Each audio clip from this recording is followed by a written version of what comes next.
Hello, welcome to today's lesson. We're going to look at the concept of conflict, organizational conflict, and politics. The main issue is whether conflicts are good for organizations. Most of the time when we mention conflict, it connotes the idea of negativity. As a manager, how do you actually deal with organizational conflicts and politics? As a matter of fact, there are things that you cannot avoid as long as you're dealing with people in a particular organization. Okay, so as a good manager, you need to find out whether conflicts are good or bad, and at what point can you actually use conflict in order to maximize productivity in your organization. So there's an optimum level of conflict that is good for every organization. If there's too bad, that is not, if there's too much, there are too many conflicts in your organization, that is not good for the organization. But in a similar vein, the reverse is not also very good for an organization where there are no conflicts, there are no disagreements of any form that could actually be a sign of some underlying problem in your organization. So as an effective manager, it is very, very important to know about the issues of conflict and politics in organizations and how to manage this in order to help your organization to be able to achieve its objectives. So yes, so let's zoom into the lecture. So at this point, I'll be sharing the slides on organizational conflicts and politics, and I'll actually be minimizing or closing my video altogether so that we can all concentrate on the slides from this particular lecture.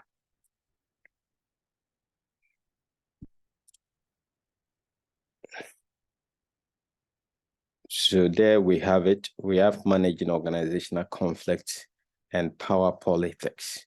All right, managing organizational conflict and power politics. As I indicated earlier, once you're dealing with human beings in your organization or institution, you must make room for politics. You must make room for conflicts because they are bound to happen in every organization. In fact, their absence connotes even a problem in your organization. So we're looking at the description of the meaning, levels, and stages of organizational conflict. We'll be looking at we will seek to explain the cause and consequences of intergroup conflict. We'll analyze the prevention and management of conflicts. We'll define organizational politics, identify the causes of organizational politics, relate the forms of organizational politics and the types of tactics that must be employed in dealing with this organizational politics. Then finally, we'll describe the management of organizational politics. So reward systems of most organizations encourage employees to compete. So that is the starting point of conflict. Okay, for most organizations, their rewards systems are designed in such a way that employees need to compete among themselves in order to be able to get this reward system. So if you take something like an incentive system where every extra sale leads to some bonus, okay, among employees, then whether intentionally or unintentionally, you're actually telling the employees to actually compete among themselves to be able to make more sales, because the higher sales that you make, the more money you are likely to make as an employee. So the reward systems, and that's just the basic. If you take other things, even within the organization, some positions tends to pay more. You might be having the same qualification as your colleague, but the fact that he has become the head of that particular department or unit is likely to get more than you. Straight away, that creates a conflict situation that brings about politics, where everybody will be striving to become the head of that unit or that department. So reward systems of organizations are the starting points of conflicts and politics. Okay, of conflicts and politics.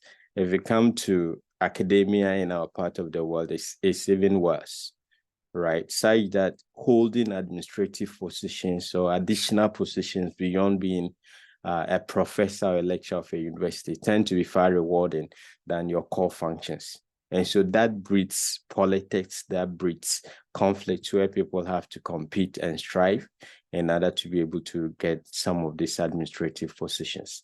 So reward systems are the starting point of most of the organizational politics and conflicts that you have to deal with as a manager. The competition may be either open or closed. So the competition that we said will come among employees could take two forms. It could be open or closed competition.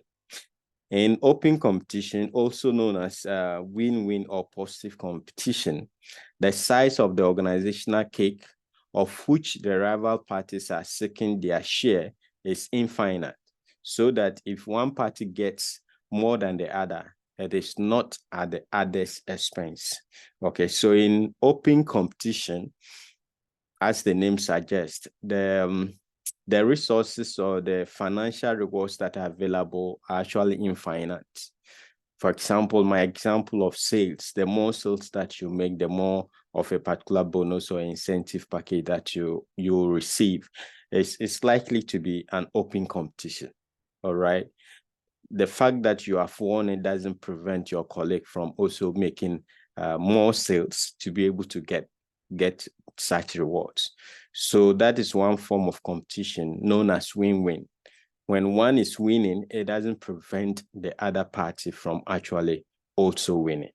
Okay, so that in terms of conflict may not be so much, won't bring a lot of rivalry or intensity of conflicts, because the win of one person will not prevent the other from actually winning. Then we have the second case. In a close competition, also known as win-lose competition, the size of the cake is supposed to be fixed so that if one gets more than the other, it is always at the other's expense.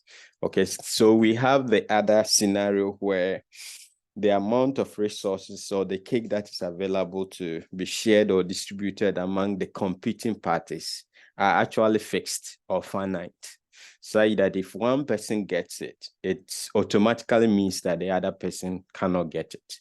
So if you take the other example of becoming the head of a particular unit, at any point in time, you can only have one person, okay, for most organizations to be the head of that department or that particular unit. That presupposes that when one becomes head, that actually prevents all other people or employees from getting the same position. So that's kind of competition to become the head of that unit or that department could be an example of close competition. And that then tends to promote a lot of politics and a lot of conflict, because when one person wins, it automatically means you will be losing or the others will be losing. All right. So we need to note this point, very, very important, that the reward systems in organizations by design tends to promote competition and healthy rivalry and conflicts in organizations. So what then is organizational conflict? Organizational conflict is a situation of closed or win-lose competition in which parties try to keep each other from attaining their goals. So I just explained that with open competition, it's really based on your personal hard work. If you choose to work hard, you earn more. But with closed competition, it is not necessarily dependent upon your hard work. Okay, so it's based on lobbying, it could be based on favoritism, it could be based on the extra things that others may be prepared to do that you won't be prepared to do. Okay, that is what will determine who becomes successful when the competition is a closed one. So organizational conflicts most of the time will be emanating from close competition. Okay, the position is just one. When one person gets it, what it means is that the rest of you will not be getting that. And the person, there will also be a superior person who determines who gets that.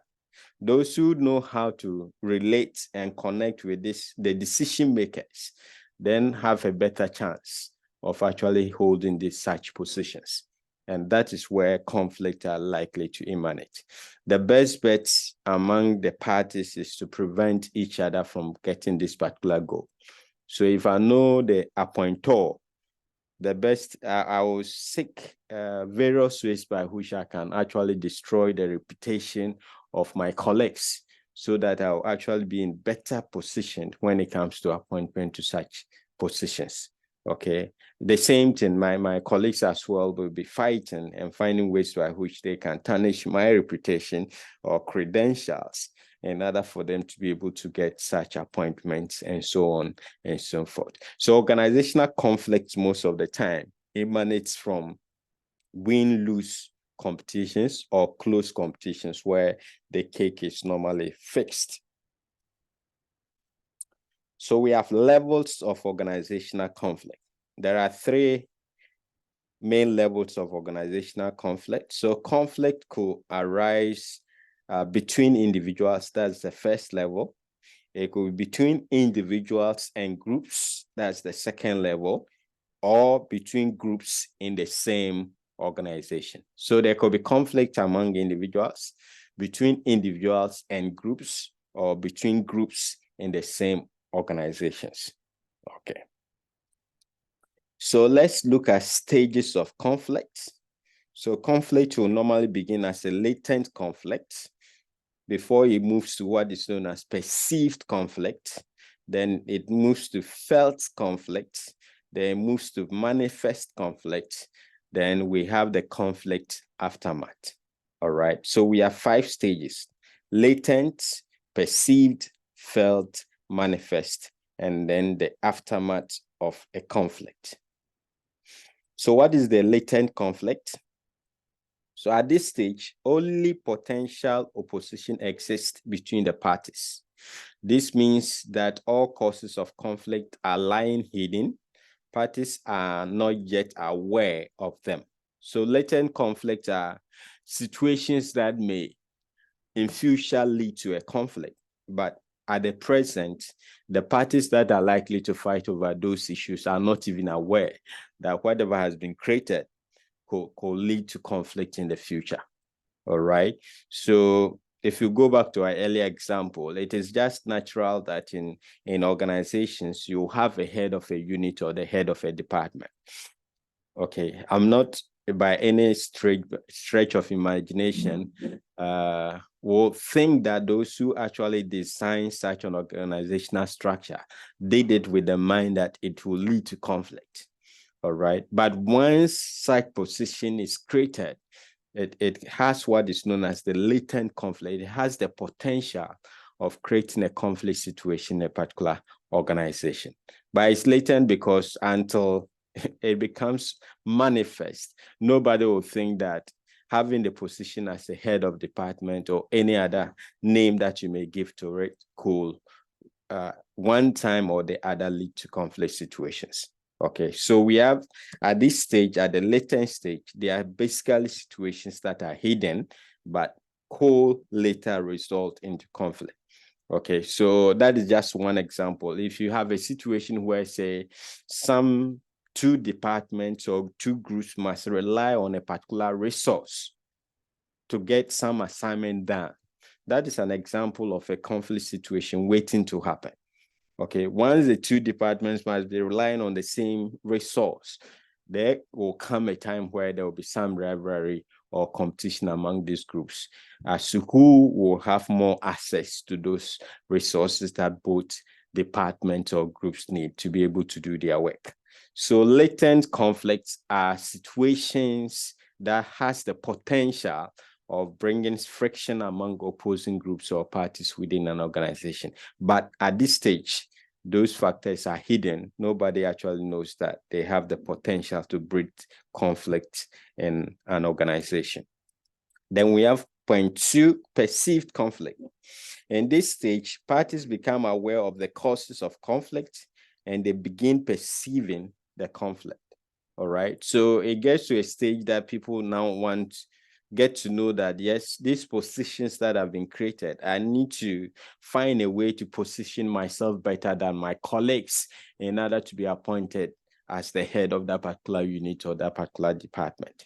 So they begin to perceive that, yes, that area could be a potential conflict area. And so they will begin positioning themselves. And just by preparing to occupy, that is also a good ground to begin the conflict situation in most organizations. So at the perceived conflict stage, parties become aware of causes of conflict and they begin perceiving the conflict. The lobbying, the backbiting, the infighting, the strife all begin because people now have started perceiving that that could create conflict situation in the organization. All right. It's a win-lose situation. So people will start feeling the heat and begin positioning themselves.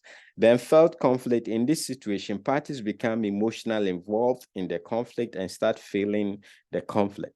So at the perceived conflict stage, you are just perceiving it. At the felt stage, it is actually happening and you become emotionally involved in the conflict. All right. It is no longer a perception of the causes of the conflict, but you are actually emotionally involved in that particular conflict situation. Then we have the manifest conflict. In this stage, parties begin to give surface manifestation or expression to their hostile behavior.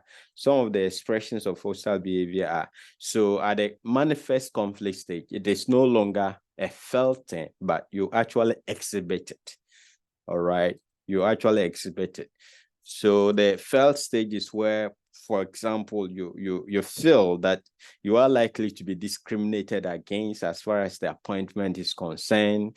You've heard rumors of you not being selected, and you just buying time to actually explode. Okay, because at that stage, you have not yet manifested the conflict. You're just waiting for time to manifest. But at the manifestation stage, you actually give impressions, expressions, manifestations that actually shows that you are in a conflict situation or you're fighting a particular situation that you are not happy about. So these are some of the behavior that are likely to come when somebody manifests conflict. One says there is lack of coordination. Okay, so those that are in conflict will not normally coordinate or cooperate with the rest, especially the person that is having or the group that is having that conflict with. So there will be lack of coordination. It will be very, very difficult to bring everybody on board if it's a group type of conflict. Okay. There could be decreased interaction. Of course, once you are in some fight with somebody, it becomes very, very difficult to hold a good rapport and interaction with such persons or such a person. So it decreases the interaction that a person is likely to have. It could lead to breakdown in workflow. All right. So if I have to do something before it moves to person B, and person A is not happy, is in pain, all that he will do is either to work slowly or to refuse to work at all or do it anyhow. And so it can lead to a breakdown in workflow. All right. There won't be cooperation, there won't be coordination. All of that will lead to a breakdown in workflow. 4 says there will be concealment and distortion of information. That is also very critical.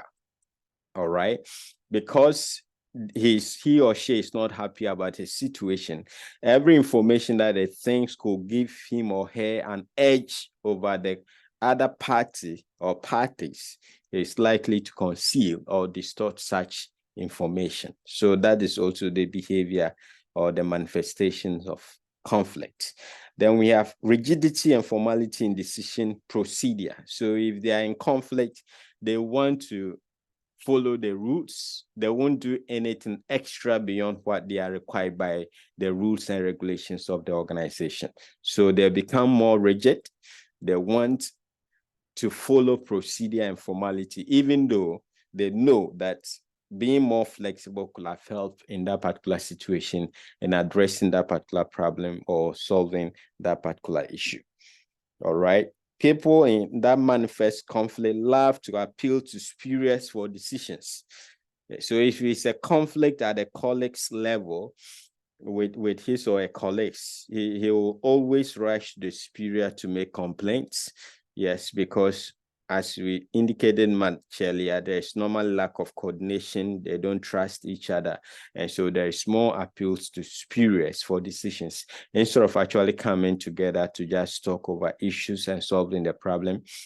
The conflicting party or parties are likely to be going to superiors more and more to have their problems or issues addressed. There is low trust. There will be suspicion and hostility in the organization. All right. So when there is manifest conflict, these are normally the hostile behavior that you'll find in organization. Lack of coordination, decreased interaction, breakdown in a workflow, concealment and distortion of information, rigidity and formality in decision procedure, appeals to superiors for decisions, low trust, suspicion, and hostility. Conflict aftermath. That's the fifth and last stage of conflict. All right, conflict aftermath. So conflicts are not discrete situations with a clear beginning and end. Every conflict episode leaves a result that affects the course of succeeding episodes. So very, very important. So conflicts are not like our usual project where you begin it and end it, and that is it. You just do the handing over ceremony and everything is okay. No, that is not the case of conflict. Because human emotions are involved, their ego and pride are involved. Most of the time, after you have settled in your heart that is okay, I'm done with this conflict, the other party is actually thinking about how to pay you back in a grand style. Okay, so conflicts are quite tricky. Normally, they don't have concrete end, as in this is the beginning and the end of it. So that is why it is actually very, very important as a manager to find a way to prevent conflict as early as possible, or to manage, not to prevent, to manage conflict as much as possible before it degenerates into something else, because the aftermath of conflict are not things that are under the control of anybody.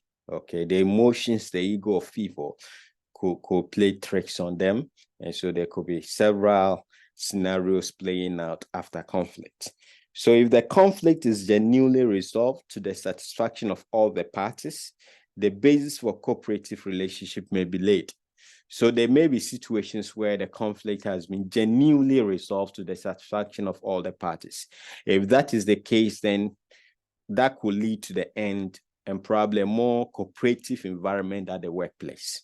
All right. So if they felt they have been fairly treated, their concerns have been addressed, and the conflict situation has been ironed out well, that could lead to a more successful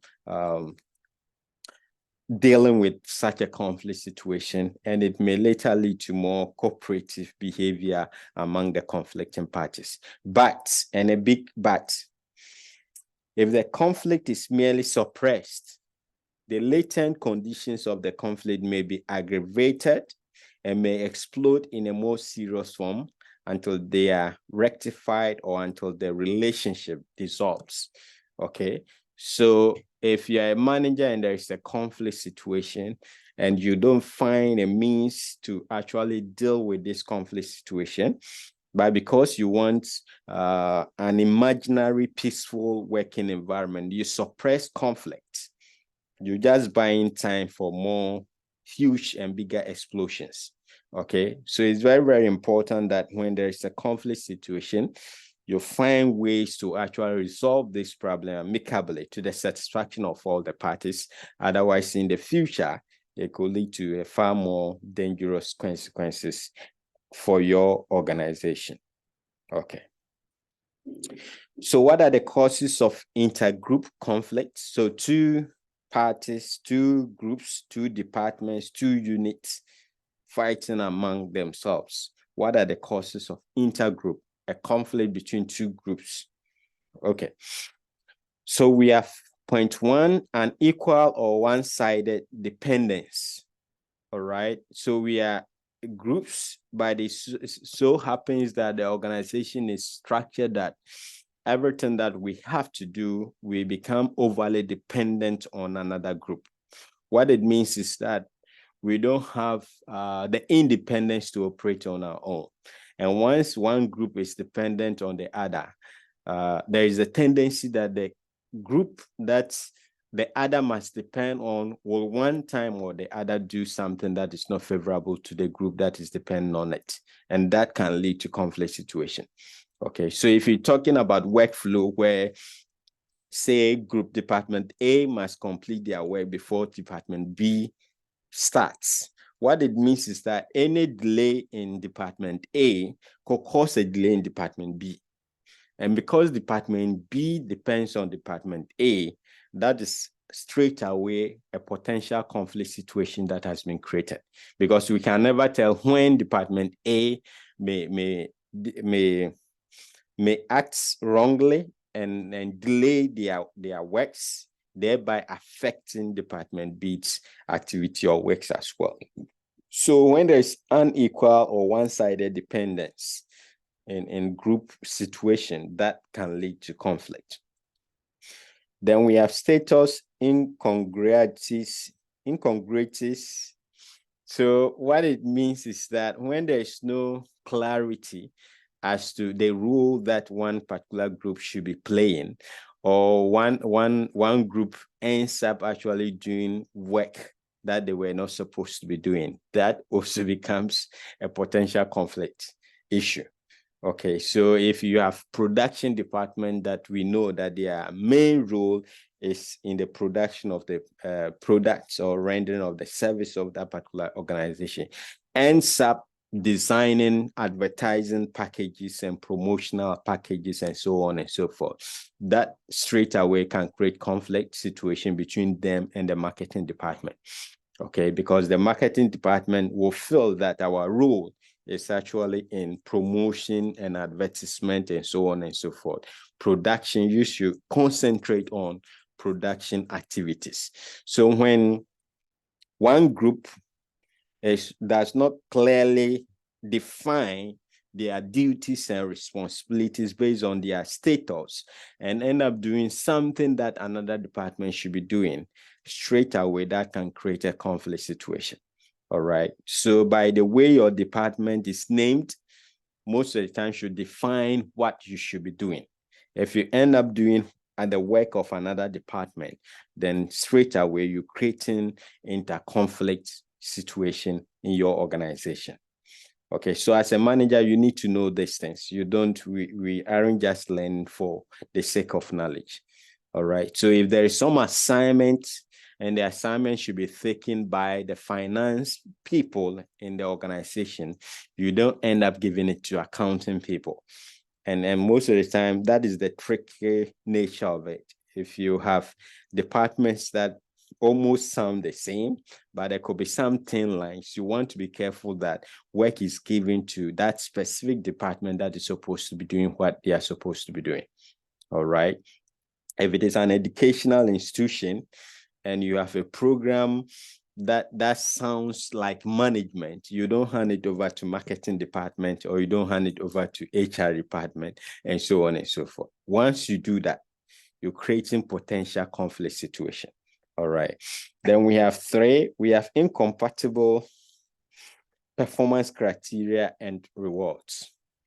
All right. So when the work of others and the way they are rewarded are quite different from what another group standards are and their reward systems are, that can create a lot of conflict situations. Okay, so they might be having the same qualifications, they might be having the same number of years in terms of work experience in the particular organization, but the reward systems could be radically different just because of the department that they find themselves in. All right, or the nature of the work that they do could be very, very different in terms of the work requirements, just because of the department within which they find themselves. Okay, so if you have, say, research and development department. Most of the time, their work has a lot of flexibility. Theirs is to do research, okay? And this kind of work can be done anywhere. So they can actually choose to be at home with their laptop and internet and engage in such an activity. Okay, but if you're into production, you necessarily probably have to come to work to be able to get the production done. You have to meet some deadlines and some schedules and other to make sure that the organization runs smoothly. So if you, with the same qualification, if you were to find yourself in, say, the production department, the demands on you and probably the reward system will not be like a colleague who finds himself in the research and development department of a particular organization. All right. So when there's incompatible performance criteria and rewards in an organization, comparing one department or group with the other, that can lead to conflict in an organization. All right. Then whenever there is difficulty in apportioning credit or blame, that can also lead to conflict. Because whenever something goes wrong, we don't know whether it's Department A that caused it or Department B that caused that particular problem to happen. And that can lead to conflict. So one department will be saying it's the other department will be saying it's this one, and so on and so forth. There's no clarity, and we cannot trace accountability and responsibility to a particular department. That can lead to conflict. Then when there is dependence on common resources. So yes, I explained this much earlier. When both departments or the groups have to depend on one common resource straight away, it creates the situation of competition where they have to strive, they have to find a way to outwit each other in order to have much more access to such common resources. That can lead to conflicts in organization.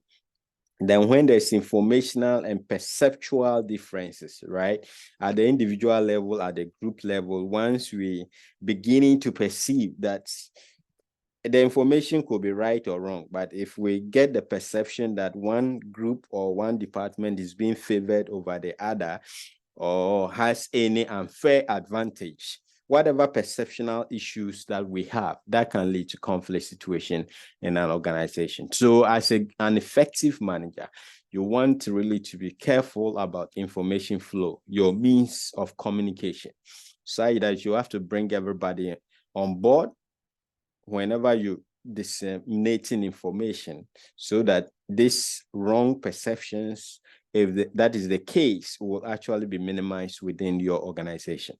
Okay, and as much as possible, you want to be fair to all groups, to all departments within your organization in order to minimize perceptual differences. Their perceptions, sometimes they could be right, other times they are wrong, but as much as possible, effective managers must make sure that they treat all departments and groups fairly. All right. Then differences in personal background straight away can lead to intergroup conflicts. All right. Whether it's at the personal level or at the group level, once you have people in various groups having different personal background, the way they perceive issues of life, their definition of success, whether they have materialistic tendencies, how they control their emotions, emotional intelligence, all of these things has the potential to bring about intergroup conflicts in organizations. Then it's differences in task, time, and interpersonal orientations. So it's similar to incompatible performance criteria and rewards, as I explained.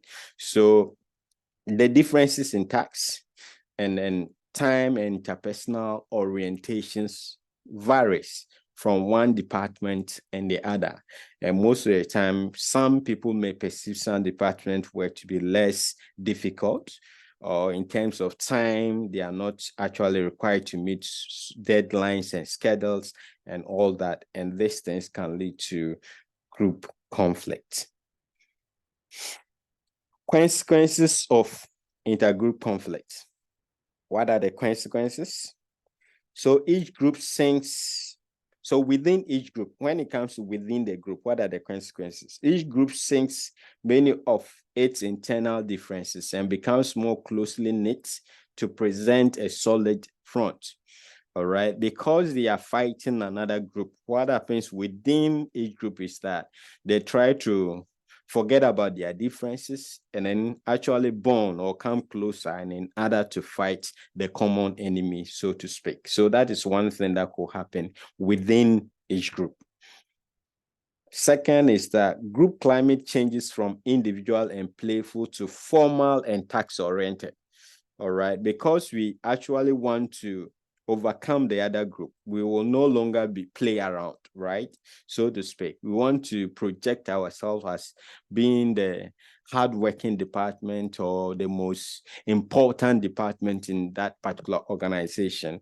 And so it takes away informality, playfulness, and we become more formal and task-oriented. Then within the group too, leadership pattern changes from democratic to autocratic to deal with the external threat. All right, because we want to prove a point, leaders then become very more stern and give directives. They don't expect too much informality and playfulness, as we indicated much earlier. And so they tend to become more autocratic than democratic whenever they have conflict with another group. All right. Then between the groups, what are the consequences? Each group becomes more hostile towards the other group. Its perception of the other group becomes distorted. All right. So no matter how nice they were before, once a conflict situation arises, they necessarily must find something wrong with the other group or department. Okay, so that leads to a distortion of their perception of that particular group. And obviously, that will lead to hostile attitude and behavior towards that group. Each group decreases its interaction and communication with the other group. That is obvious because we are fighting, right? So the rapport and the interactions that we used to have will diminish or decrease. Then each group tries to bias the spurious decision in its favor by controlling, concealing, or distorting information under its control. Right. So somebody must decide whether Department A is right or Department B. And so each group will want to influence the superior or the person that will be making that decision. All right, either by concealing information or distorting information to the superior. So how do we prevent intergroup conflict? If we paid attention to the causes of intergroup conflict, that should help us as managers or potential managers to actually know how to prevent them. All right. So we have the first one we spoke about was about dependence, over dependence on some particular group. That is one of the potential ways that conflict can come about. All right. So how do we deal with that? Point one says planning and programming of work schedules. Okay, so in situations where Department B must depend on Department A, C must depend on B, what you have to do is actually have a plan and a program of work schedules for this department. Say that Department B is not at the mercy of Department A. Okay, there's a program, there's a plan that Department A must meet on its own, such that if they fail to meet those deadlines, not at the direction and pressure coming from Department B, but based on the program of the organization, that then limits the extent to which Department B must depend on Department A to get that semi-finished product to continue with. Okay, so once there is planning and programming, it reduces the dependency tendencies, because at this point, Department A has an obligation to meet the deadlines and the schedules that have been prepared for them based on the plans and the programs of the organization. All right, I hope that is clear. Two, introducing buffers such as inventories or contingency funds. We spoke a lot about resources as well, where departments and groups must compete for some limited resources. So to avoid a situation where they have to be fighting for resources to get things done, create buffers, all right, so that each department will have some contingency fund or some inventories in case the common one is depleted or finished. They can rely on their own contingency fund or inventories to get the work done. That will limit the competition and rivalry to access that common resource that was available to all departments or groups. All right. Point 3, reduce pressure for consensus of joint decision making. All right. So once you trying to force everybody to agree to one particular decision, that compulsion itself can lead to conflict. All right, because we are different opinions and so on and so forth. So at best, go more for majority decisions or votes instead of seeking to reach consensus. All right. If you push for consensus, that can lead to conflict situation, because most of the time, people that do not even agree may just artificially accept that particular decision in the form of consensus. But if they were open to probably just vote and you make it known that decisions will be made through majority vote, then there is no pressure for me to agree with you. Even though you can still have your way, I should be able to disagree and make my points very clear. All right. Point 4, reducing goal differentiation by providing for joint payoffs or incentives and creating superordinate goals. All right. So most departments, even though within the same organization, will have the tendency to compete among themselves whenever they have different goals to meet. All right. It's almost like they are competing, they are different organizations altogether. So as a manager, the way to reduce the rivalry and the conflict outcome as a result of that kind of thinking is to reduce goal differentiation. Okay, instead of setting a goal that will require only marketing department to achieve or only production to meet, why not create what is known as superordinate goals, where the attainment of that particular goal or goals will require the cooperation of both production and marketing departments.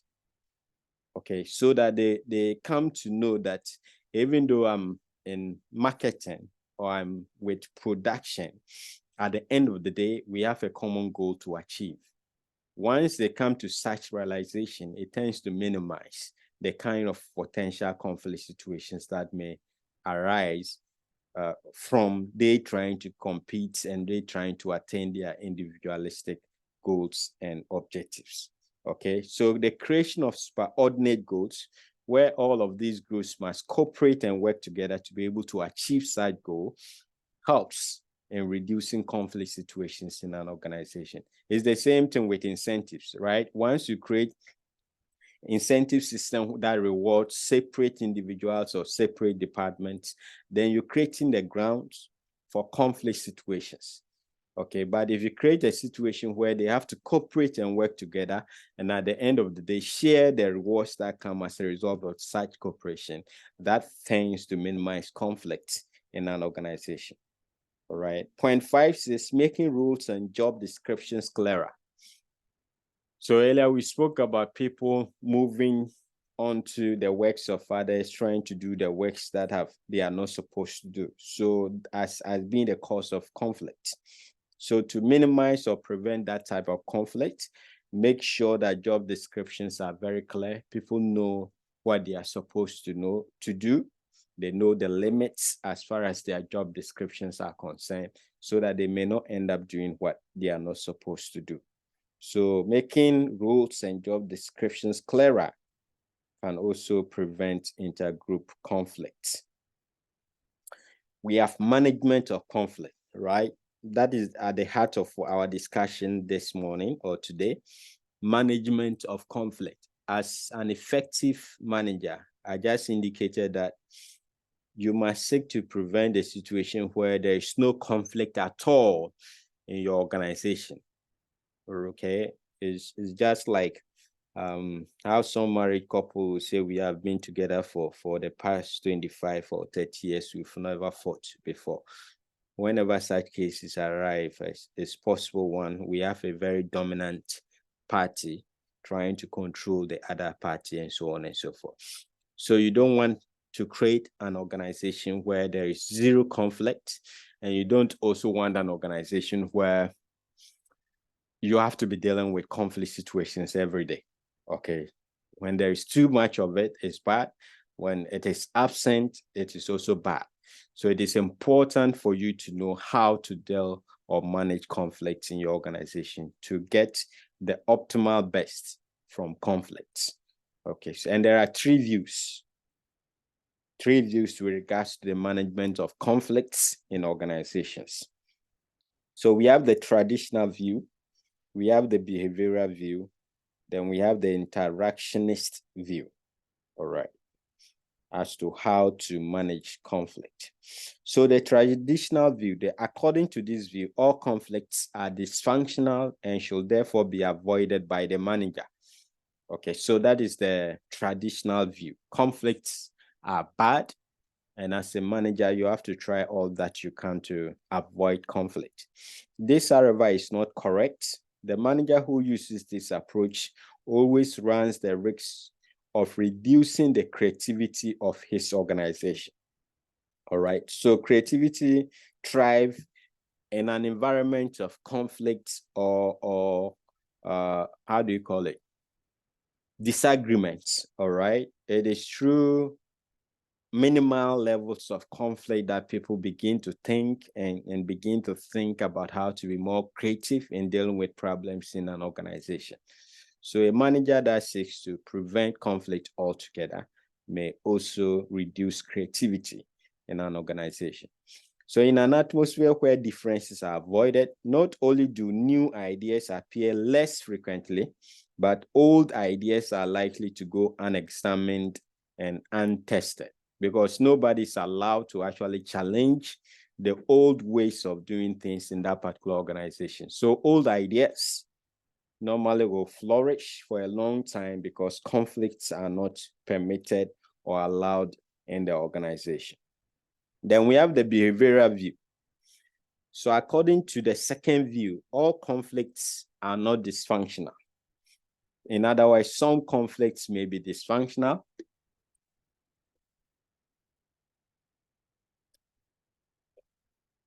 but other conflicts may be functional. Okay, so some may be even functional and should therefore be accepted by the manager. A conflict is functional if it, one, improves the quality of decisions by acting as an antidote to group thinking. All right. So group thinking is where you just go by what the group says. You don't have the independence of mind to be able to suggest your views and opinions. Okay, that will not lead to quality decisions. So for a functional conflict, it's likely to lead to quality decisions because you will not always be saying yes, yes, yes to what the group thinks. Functional conflict stimulates creativity and innovation by challenging the status quo. Okay, it is very, very possible the way things are being done currently is not the best. There could be a better way of doing that. And the only way you can suggest such change is when you are prepared to deal with conflict situations in your organization. Functional conflicts encourages interest and curiosity among group members. All right, because you know that if you suggest something different from the status quo, you will not be penalized, you will not be marginalized. And so it can creep up interest and curiosity among group members. Functional conflicts provides the medium to air problems and release tension. Very, very important. And functional conflicts foster an environment of self-evaluation and change. Okay, through the disagreements here and there, you go back and really ask yourself whether what the guys were saying is true about you, especially if you are the leader and you allow for conflict situations. You can get to know a lot about you, and that can lead to self-evaluation and change. So the thrust of the behavioral view or approach to conflict is that conflicts are not necessarily dysfunctional. Not all conflicts are dysfunctional. And as a manager, you need to know the difference between functional conflicts and dysfunctional conflicts. Okay, so that brings us to the last one, the interactionist view. According to the third view, a manager should not merely accept functional conflict, but must manage to maintain it at an optimal level. Okay, so even though we are functional conflict, as a manager, you need to ride on functional conflict, manage them well to get the best out of them. So we have the optimal level that one can get from conflict situations in an organization. Okay, so we have these situations that managers need to pay attention to.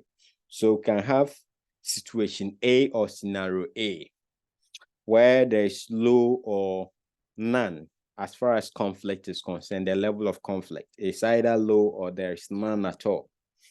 All right. So what type of conflict or situation is that? We're saying that it's dysfunctional. It's dysfunctional. What are the organizational internal characteristics? It can lead to apathy. So it's apathetic because people really won't care, right? Because the organization or the institution is designed that they don't allow for conflict, they don't allow for different opinions. So you just allow things to go as they are. So there is apathy. It can lead to stagnation, stagnant, non-responsiveness to change, lack of new ideas, then low performance. Okay, so scenario A, where there is low or none, no conflict at all. These are the traits that are likely to be available in that particular organization. All right. Then we can have situation B, where we're saying that the level of conflict is optimal level of conflict. And here we're talking about the functional type of conflict in a particular organization.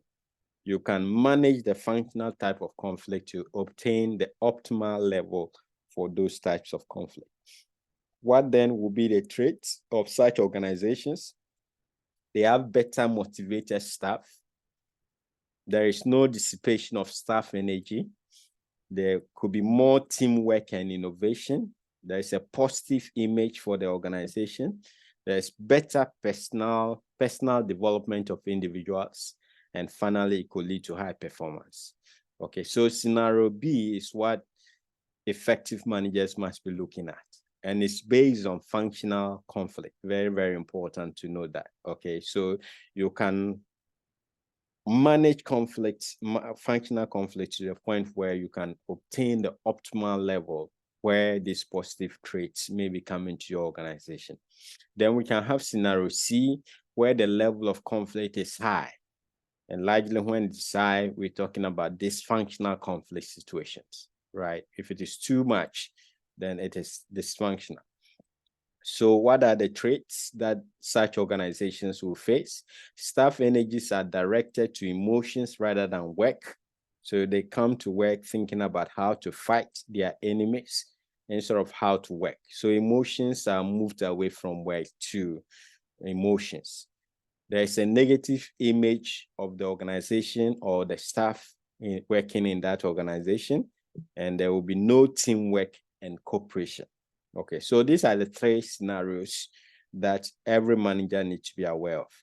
Don't seek for scenario A, don't go for scenario C, always seek to stay with scenario B, okay, where you don't want to prevent conflict altogether or avoid them altogether, and you don't also want too many of them, but you want to use functional conflicts to be able to improve the way things are done in your organization. Right. So those are the management, the views or approaches in dealing with conflict in a particular organization. Then we have methods for managing conflict. So there can be three forms of conflict management methods.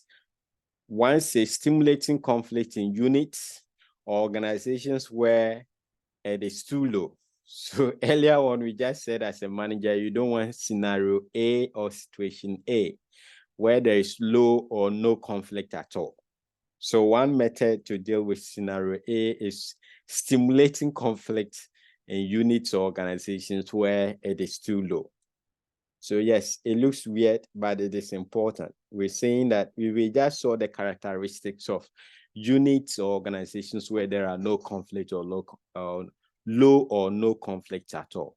It is not good for the organization in the long run. So as a manager, you have to intentionally find a ways to stimulate conflict situation. If you don't like conflict, to kind of stimulate some level of competition in order to improve the productivity and creativity and all the good things about conflict in that particular unit. Scenario 2, reducing conflict where it is too high. And then 3, where conflict is present, resolving conflict. Okay, we said scenario 2 or second method is meant to deal with situation 3 or C. When you have conflicts being too high, most of the time they tend to be dysfunctional. So as a manager, you need to find a way to reduce conflict situations. Then the third one is that if there is currently a conflict ongoing, as an effective manager, you need to find the methods or ways of resolving those conflicts. All right. So conflict simulation methods. We're dealing with the first method. How do you actually artificially create conflict in your unit or department where there are no conflict? All right. It's a bit funny, right? But you can go back to the causes of conflict, and that can help you to deal with this particular point. It's the same thing. Whatever could result in conflict, you use those techniques in order to bring about conflict in your organizations or unit where there are no conflicts at all.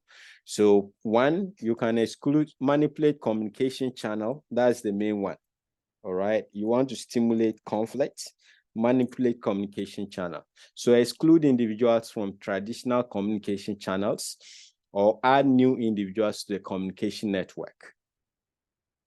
2, under that, suppress information. 3, transmit too much information. Then the last point says transmit ambiguous or threatening information. All of that fall under manipulation of communication channel.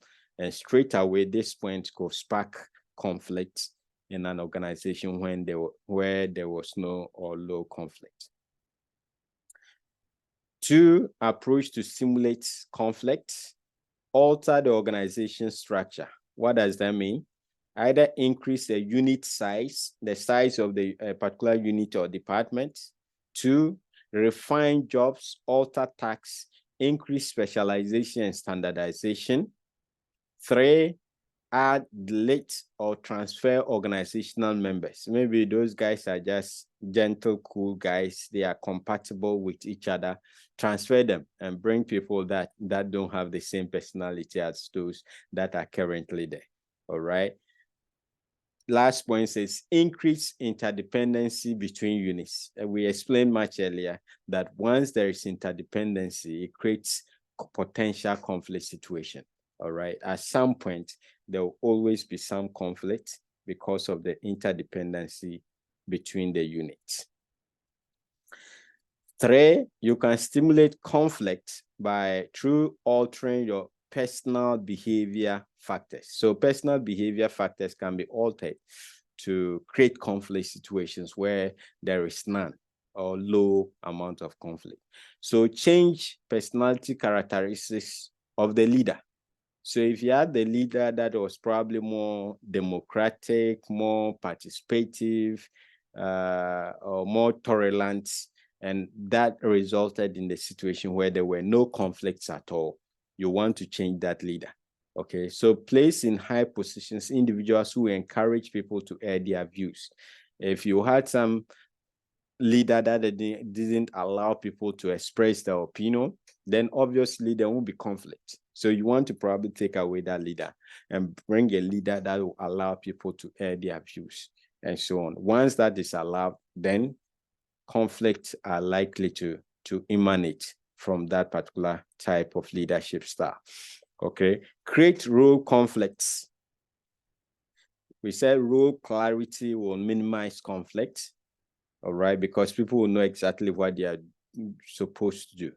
So in order to bring about conflict, create role conflict so that people don't know what they are supposed to be doing. People will be doing the work of other people and so on and so forth. Develop role incongruence. That's a point I just explained, where you don't know where your work ends and where the other person's work begins, all right? Create competition among subunits. So these are all techniques that as a manager, you may want to use to stimulate conflicts in your unit or department.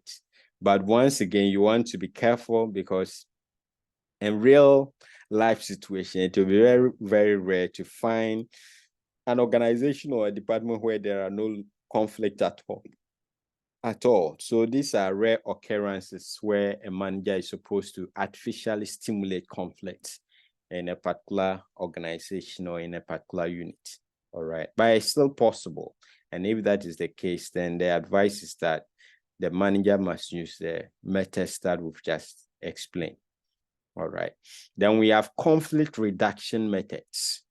If you are currently a manager dealing with a situation of too many conflicts in your organization or units, then these points are for you. You should be thinking about how to reduce or minimize the number of conflicts in your organization. So the manager can, one, fix superordinate goal. So superordinate goals are goals that all the units, and if you want, people within the organization must work together to be able to achieve. Okay, it takes away their individual differences and preferences because they have a common goal to achieve. So if there is too many conflicts, probably they are pursuing their own goals and agenda. So create a superordinate goal in order to minimize conflict. Then two, ask groups to unite to meet a common enemy or threat. Yes, so make them feel they are dealing with a common enemy, and that will help them to come together and reduce their individual differences. Three, impose a solution when quick action is necessary, but this does not necessarily bring agreement. Impose a solution when quick action is necessary, but this does not necessarily bring agreement. Okay, so this is where you artificially want to let them work together to achieve a particular result. Okay, but the last bit is that it's a short-term measure, because it doesn't necessarily mean they have left their individual differences and so on and so forth. All right, but they may just come together to get that thing done, that problem solved. But that is not a long-term solution, because after that problem has been solved, later they may have their individual differences may come up and so on and so forth. Okay, so smooth over or play down differences, rather emphasize common interests and appeal to the good sense of the parties. All right, so as a manager, play up or let them know that they have some common interests that they have to work together to achieve, such as the superordinate goals that we spoke about much earlier. All right, and rather minimize their individual differences. Next point is pretend unawareness and avoid taking a position. That is buying time for the emotions to cool down. So if there are currently also conflicts happening, or you think there are too many conflicts, you can pretend that you are not really aware of some of the conflict situations, just to minimize or let the emotions come down. Sometimes with time, you may better be positioned to solve such emotions or such conflict than always rushing to deal with the problem at the heat of the moment. Okay. Last point is create a temporary buffer between the two groups to absorb the emotional tones.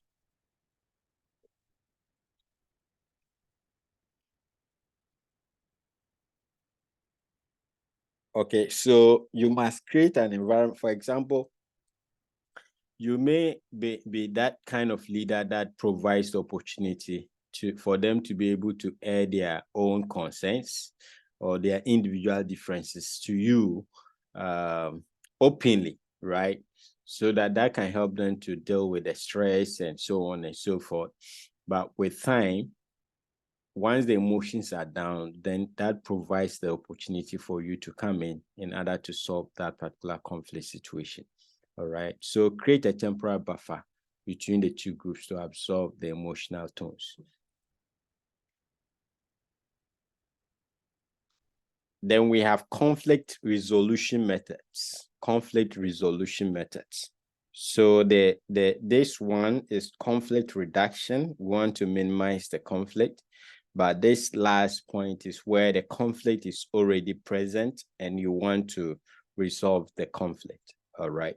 So you can encourage two ways to resolve that. You can encourage compromise, where one party can choose to let go of their positions or interest, just to let peace prevail. So you can use compromise as that. It's a process of settling a conflict by reaching a compromise. One person let go of a particular position for the other.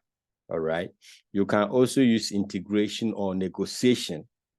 That is where it is not just about one party compromising, but both parties in a way will lose something and gain something and come to the point that is amicable or acceptable to both of them.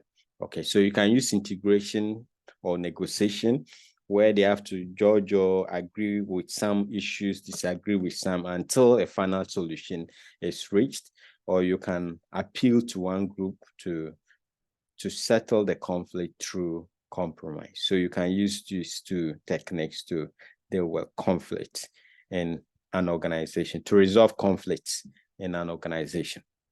Then let's move to our last part. So we're dealing with organizational conflicts and power politics in organizations. Okay, so we have power and politics are very closely related concepts. Power is the ability or the available potential of an individual to influence or to cause another individual to act. So if you have power, you can influence or cause another individual to act in a way that you want them to act. All right.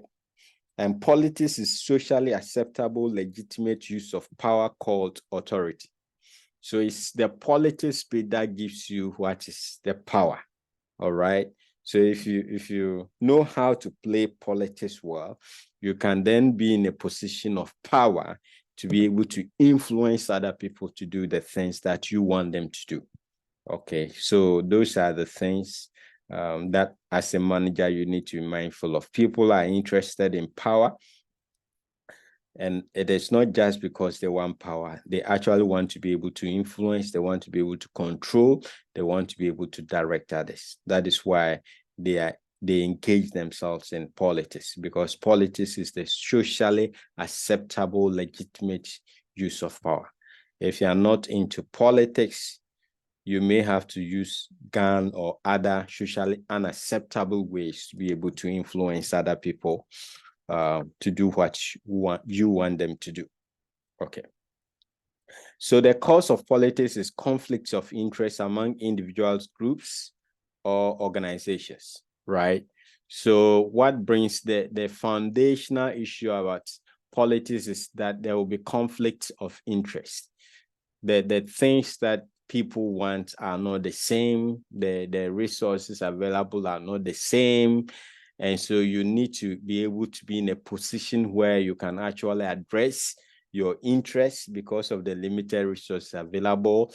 And that actually could lead to our earlier point of closed competition, where if you are not in that particular position, your ability to solve your problem could mean that others are likely to suffer because the resources are very, very scarce. All right. So conflict of interest situation underlines most of the politics that we find in organizations. So long as resources are scarce concerning human aspirations, and so long as there are conflicting claims on these limited resources, The criteria that govern economic decisions will not be purely rational in economic sense. All right. So yes, we have limited resources. We have different interests at stake. And so when it comes to the allocation, it depends on my position and my interest. And my position and my interest may not necessarily be the same as yours. And so I'll want to use the resources that I'm better positions to have for my own interest. And as I said, most of the time, using them for your own interest means that other people are likely to suffer. And so people will find a way in order not to be at the losing end. You have to know how to play politics to get yourself positioned well to be able to address your interest, okay, with the limited resources that is available to everybody within your organization. So forms of political tactics that you may find playing out in organizations. All right, so there's controlling access to information and person. Okay, very, very important. People, when they get to know that some individual is very powerful, they find a way to hijack the person, so to speak. Okay, it becomes very difficult for you to be able to access such persons because they want to protect that because they know the person is a person of influence. Sometimes it's not a person, it's information. All right, they try as much as they can to hide some information because that information can bring about some liberation, some influence on your part. So they may want to hide such information. All right. Sometimes they are not even private. It's just that you don't know yet. Other people may know, but giving you access to that information could mean giving you some opportunity, and giving you an opportunity means you're better positioned to compete with them. And so, no, they will control such information. All right. Point 2, stimulating competition among ambitious subordinates to strengthen one's position. So that can also be politics and organizations. So some can intentionally create some competition among subordinates. Sometimes it's meant to achieve the leader's personal interest or the organizational interest. Okay, whilst they outcompete each other, the organization is also making its profit or increasing its productivity and so on and so forth. Okay, point 3, we are forming a winning coalition.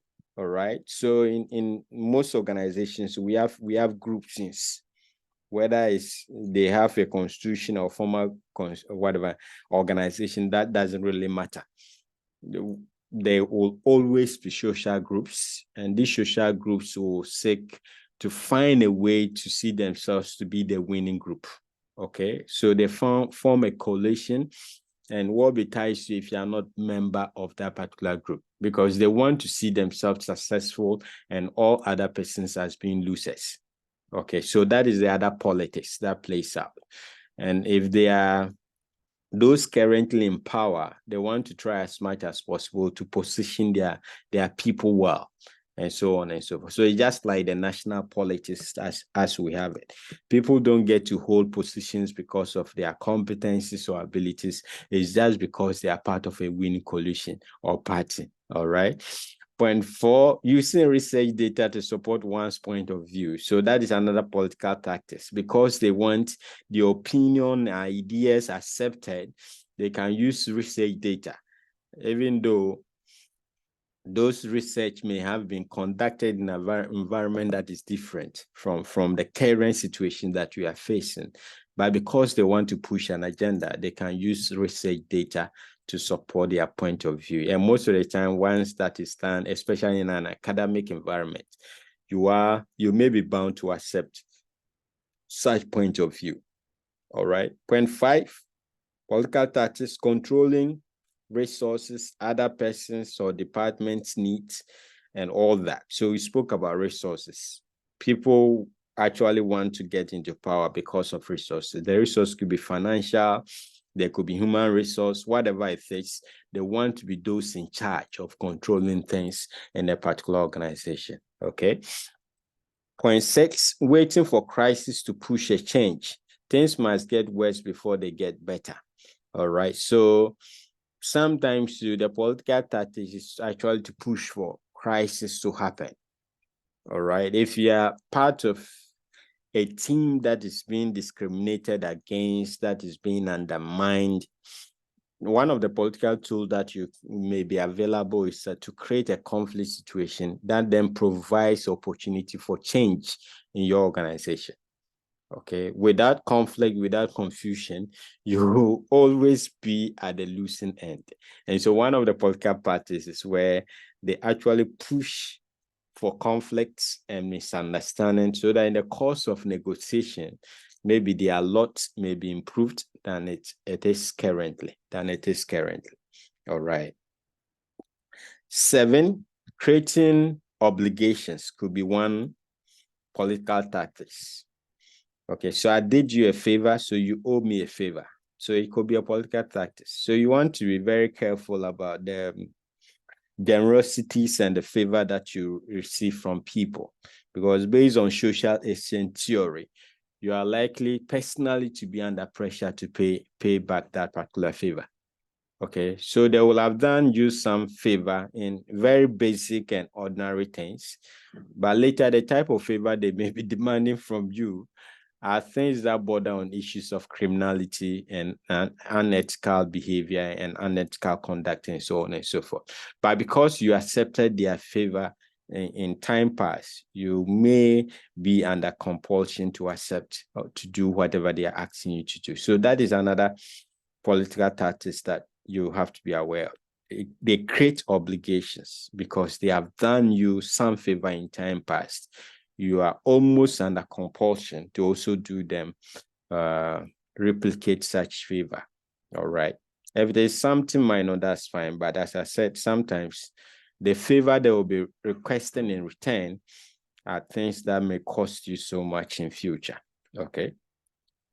Point 8, making counter suggestion as a solution to some problem. So that can be another political tactics, just to suggest that they are better than you or they are smarter than you and so on and so forth. Your solution is all right, but they'll always come with something that they think is superior. Or sometimes it's a rewording of whatever that you've said to just show that probably they have a better way of putting solutions or making statements than you and so on and so forth. It's another political parties, political tactics that happen in organizations. Okay. So there are dysfunctional consequences of organizational politics. All right. So first one, it weakens employees' morale. Whenever organizational politics is so much, what happens is that reward systems, as we began with, are no longer based on competencies and abilities. It's based on whether you are part of the winning team or coalition. All right, whether you have access and you can control powerful people. So those that are not within that range to be able to manipulate, they are not part of the winning team. All that they do is just to back off and relax and just wait for their turn. All right, because they know that because they are not part of the winning team, their reward systems in the organization will not be based on how hard they work. Okay, so this weakens their morale as they come to work and as they do the activities. Okay, point 2 is very similar. It creates victims and victors. All right, those that know how to play the political cards become the victors. Okay, so at any point in time, you have some people holding positions. They have, and you have other people for a very long time don't have any position in your organization, even though they have similar or the same qualifications. All right. So you can have somebody who is a professor, another is a professor. Professor A always moves from one position to the other. Professor B is there. He has been a professor without any portfolio for about 5-10 years and so on and so forth. All right. And all of that is as a result of organizational politics. It's not as if that other professor cannot do anything, but he is not part of the winning team. Okay. And it happens in all manner of organizations. As good managers, we want to avoid or minimize, not avoid, minimize organizational politics as much as possible. Point 3, it leads to several unethical activities such as favoritism in selections, receipt of commission from vendors in making purchases, and so on and so forth, right? Once there is politics, it goes with favoritism, it goes with tribalism, it goes with nepotism, all the unethical things that we can think about, right? Because in order to get to join the winning team, you must be willing to do so many things. All right. Whatever they ask you, the powerful people want get done, actually gets done. If you fail to do that, then know that there will be consequences. In fact, at the minimal, you'll not be part of the winning team. But it could go far beyond that, where they will intentionally and deliberately seek to punish you for disobeying their orders and instructions. Okay, so it leads to all manner of unethical activities in an organization. Okay. Point 4, it fritters away time and energy in planning attacks and counter attacks. All right. So those who are currently in the losing team, what they spend most of their time and energy doing is how to get their time, okay, to pay back those that are currently enjoying, in quotes. And so when they come to work, as I said much earlier, instead of actually paying attention to work, they will now be thinking about how to attack those that are dominant, those that are ruling and dominating them or suppressing them, and so on and so forth. Okay, so it is not really very good to encourage organizational politics. Every organization is a human institution, but as a good and effective manager, you want to be able to manage organizational politics as much as you can. So we come to that management of organizational politics. So reduce system uncertainty. All right. There must be policies governing most of the things in the organization. So there must be policy, for example, on promotion, so that it should not be based on who you like, who you don't like, who is my tribe person, who comments well about me, my dressing, my hairstyle, and things like that. Okay. Policies will cut these things away. Policy will indicate the kinds of things, the standards that you must meet in order to get promoted, for example. So it takes away uncertainty. It takes away where somebody must do your bidding and be your friend before the person can get promotion. But where there are no systems, or there are systems uncertainty, then politics becomes very right, because people must do other things. There's no clarity of what is to be done. And so people must rely on other people in order to get promotion, for example. Okay. Then reduce competition. And it naturally will come from certainty. When there is certainty as to what to do, people will no longer be competing among themselves. They'll be competing with the systems or the standards that have been put in place. Okay, in which case, if I'm not able to meet the standard, I don't blame my colleague at the workplace, because there was certainty of systems as to what I should be doing in order to get promotion, as we kept explaining. All right. So I won't actually be worried about what is happening in another person's camp and so on and so forth. I'll actually be more interested in working hard to meet the standards and the requirements and the policies that have been put in place in an organization. And so that minimizes interpersonal rivalry and competition at the workplace. Okay. Then watch game players. Very, very important. Okay. We have people that have what is known as political skills. All right. They know how to talk. Sometimes you just wonder whether they don't have extra powers in relating with the powerful in organizations. All right. They know how to get things from all manner of leaders. And if you are a good manager and a good leader, you want to watch those people.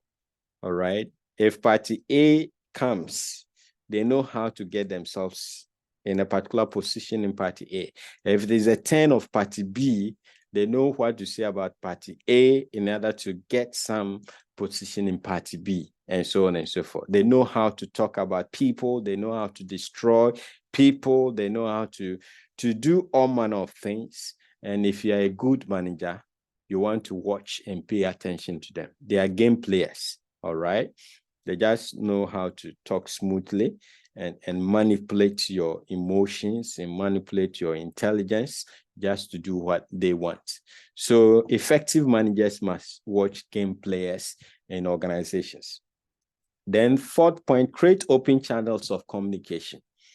All right. One of the means, if you remember, political tactics, conflict, is where people want to actually control information and access to persons with such information or powerful individuals in an organization. Okay, and I said sometimes they won't even allow you to be able to meet such people. So if you're a good and effective manager, create open channels where people that want to access you based on the lay channels can easily come to you and express their concerns. And for you to, sometimes they just want your attention, your apathy, your sympathy, all right, for you to empathize with them and so on and so forth. So good and effective managers must create open channels of communication and not be hijacked by just some few individuals controlling and directing who can have access to you. Okay. And then finally, you need to act as a good role model. As I indicated much earlier, it's about conflict of interest. It's about resources.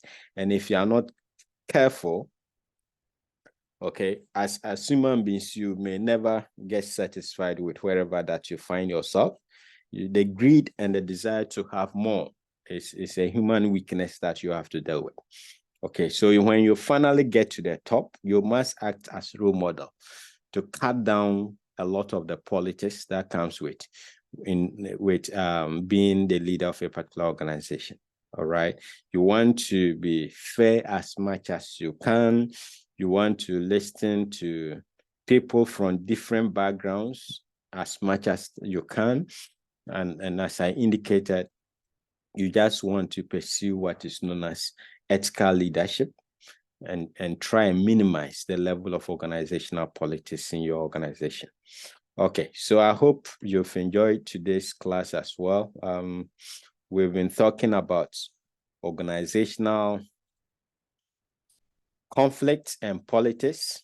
As human institutions, these are not things that we can avoid or prevent completely, but good managers must learn how to manage them.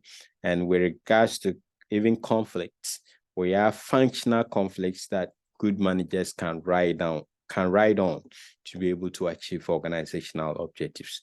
Thank you very much for your attention.